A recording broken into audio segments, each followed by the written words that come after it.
Wow, I am filled with so many mixed emotions. I went to sleep last night, checked out the banner right before I did, and I was all over the place.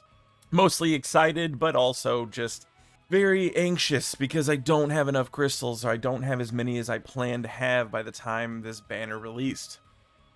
Hey everyone, this is Nightlight 9, and I'm going over the banner, the new Christmas update. I am so excited about all of this. For one, Christmas is my favorite time of the year, and looking at these outfits, it really puts me in that Christmas spirit. It gives me that vibe. I mean, they've even got little jingle bells on her boots.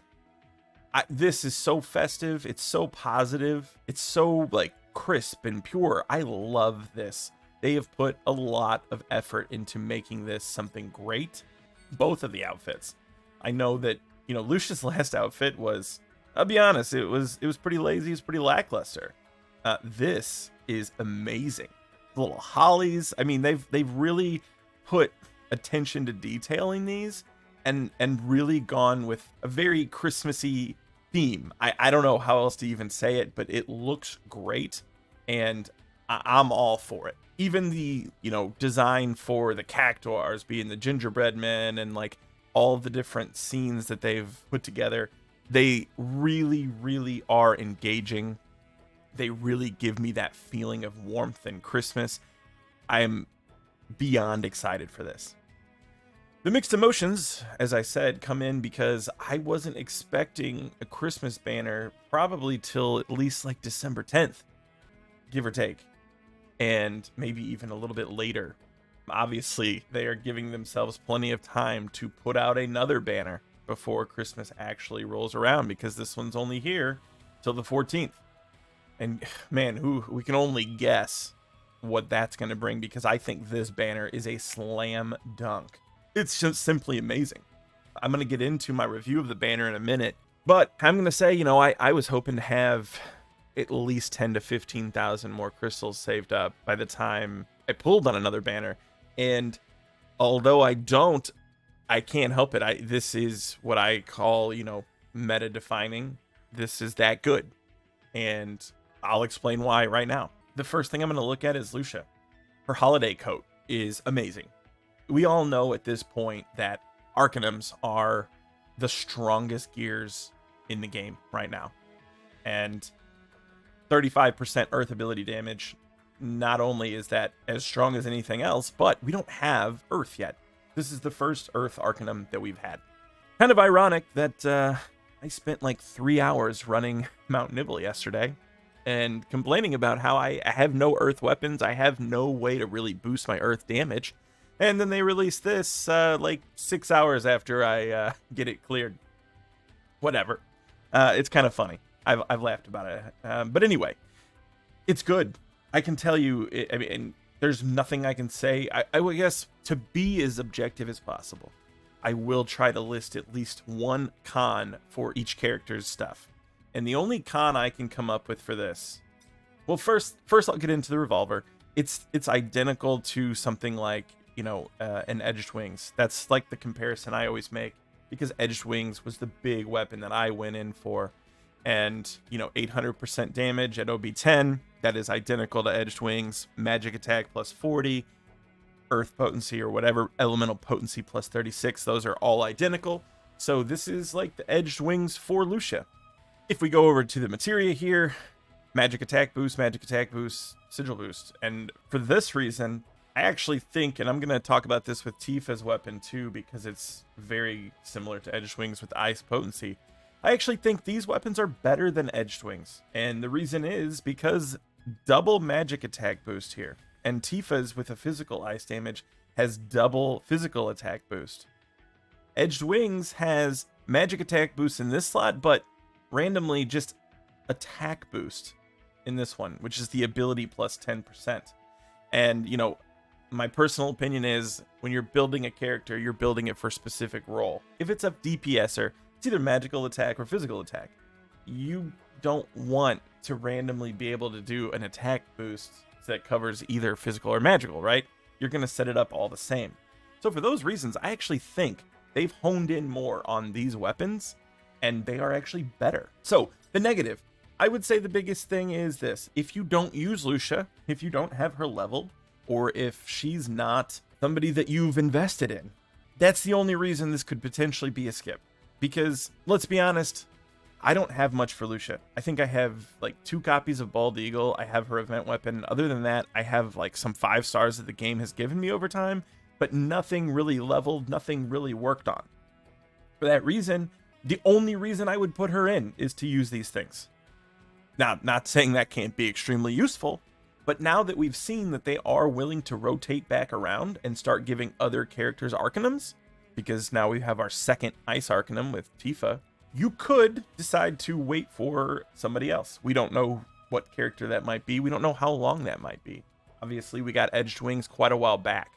I think it's been, at this point, what, 6 weeks maybe? Maybe even more? I don't remember exactly, but it's been a while. So you might be stuck waiting for a bit. But other than that, I can't say anything negative about this. The costume looks amazing. The weapon, as far as abilities go, they're simply amazing. There's nothing that's better at this point in the game, in my opinion.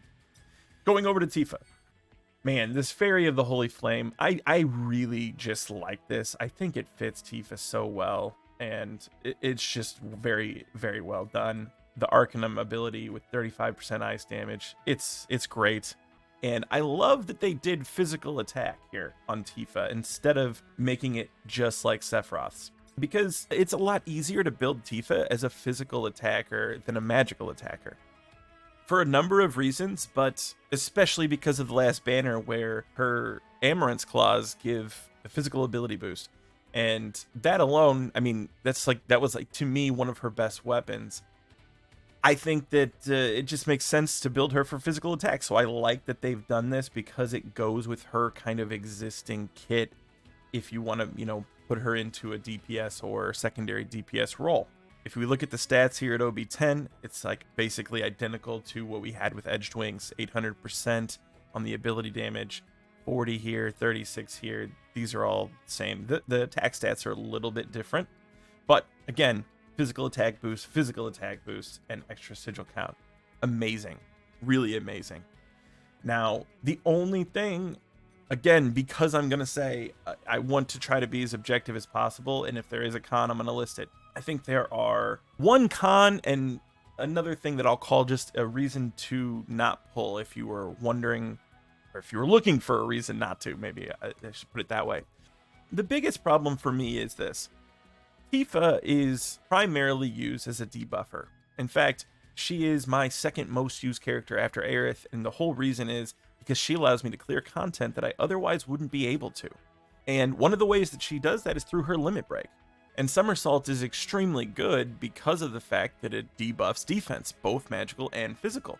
That's something that I would not likely want to give up on her, as long as enemies are capable of being debuffed in that way. But because of that, that means that I'm not going to be wanting to run Shiva on her. And the biggest boost that you get from all of this and from that Arcanum is when you're running Shiva.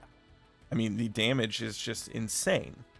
For that reason, I think Sephiroth still edges her out a little bit for that role of ice damage dealer, because I would run Shiva on Sephiroth. I mean, in fact, I try to as much as humanly possible. It's way better than his limit break, as long as they're not strong against ice. But for Tifa, I would really rather still have Somersault than having to run Shiva on her. So for that reason, I do think the Sephiroth's better suited.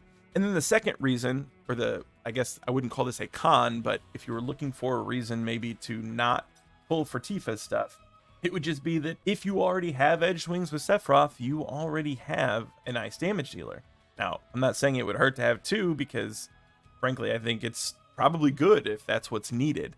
But in some of the dungeons, and I imagine that things might become more diversified in the future, since they are trying to help us diversify characters. Well, if you already have Sephiroth, do you really need a second one right now? I think for a lot of people, the answer is yes, I still want a second one, but it could be no, right? Or if you only had enough crystals to fill one page, maybe that makes Lucia more important because she's giving you something you don't have already. Those are some things to consider. I'm still going to think a little bit. I have set my wish list, but I'm still going to think a little bit about how I want to configure this stamp card before I do some pulls. I'm not sure if everybody's interested in seeing my pulls or not. Feel free to put it in the comments, and maybe I'll do another video where I show those. Maybe I won't. It just kind of depends if I think that's something that anybody's interested in. I hope that you're as excited as I am about this Christmas event, and if you do decide to pull, I would like to know what your reasons are and how those went. Thanks for watching.